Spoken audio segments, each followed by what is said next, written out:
that's just how I see the Knicks. They just finding more ways to score is through their defense, and that's what I want to see them do, starting with Wingstop with OG, McCall, Josh Hart, Mitchell Robinson, pinning that to the glass and going off to the races.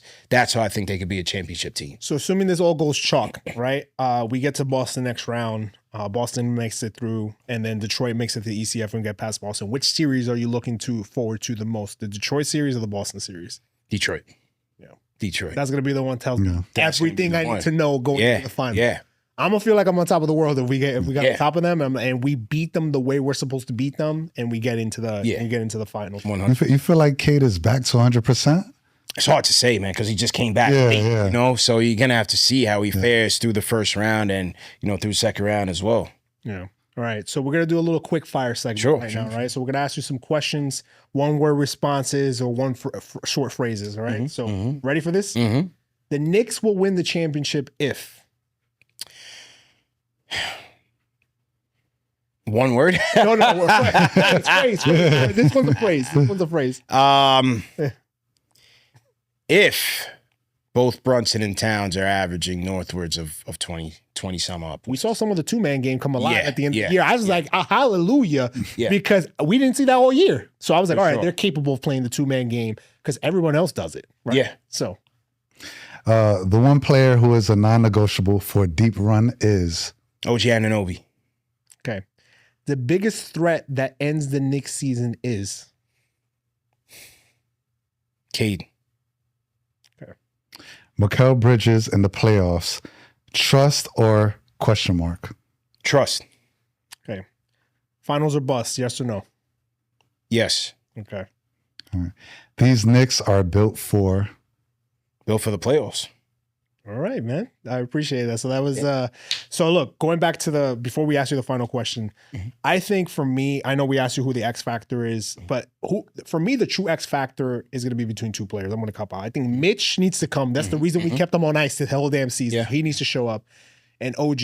I trust OG a lot more than I do McCall. We have to trust him, obviously, but I think that OG being the dog, like as you call him, on the defensive end and having to score 20 points a game, I think we're going to be asking him the most of all the players, right? Because he has to defend the best player and produce offensively. Like I don't really expect Brunson to do much defensively. Yeah. Or even, I just want Cat to continue to rebound, but OG needs to be the defensive stopper and he needs to be also a part of the offensive engine. And I think that he's capable of doing it. I'm just afraid when he starts dribbling the ball too much. That's the one thing. If people turn him into a dribbler, that's when I'm like, ugh. But I'm be very interested to see how this playoff run is gonna go. And honestly, by the time this episode drops, which is either gonna be in the middle of the first round or the very end of the first round, it should be 4-1 New York. I don't want it to be 4-2. I don't need, and God forbid we go to a 7-game, right? Right. But if we go 5-1, in 5 games, I feel pretty good about the team going to the second round. Yeah. For sure. Yeah, I'm with you. I think with OG, not a lot of credit is given to players, especially in this pace and space era of basketball, who can play on both ends at if you say both ends, above average to elite level. Right. And for his defense, it's elite. He should be all defense this year, and his offense is above average. Right. He should be first team. So to be that good offensively and then be great defensively, he's worth the money to me, man. I just want to ask you, man, like, why do people hate this team so much? Like, I just want to ask you, like, because I'm sure you get a couple chirpers on your. Yeah. I just, every time I'm in these group chats with people and they come out, John, Tyrese Maxey's better than Brunson, or K's your papa. Look, if you want to say Tyrese Halliburton owns the Knicks, you're allowed to say that because he beat us 2 years in a row. Cool. We'll see him at one point. But we beat Detroit last year. Right. Like, why do people forget that? We beat Boston last year. We got to the ECF. People have such dimension when it comes to the Knicks in terms of anything good. And I'm like, the only way that Brunson's going to ever get his respect, because I'm still arguing whether he's a superstar or not. People still think he's barely. I think he's solidified now.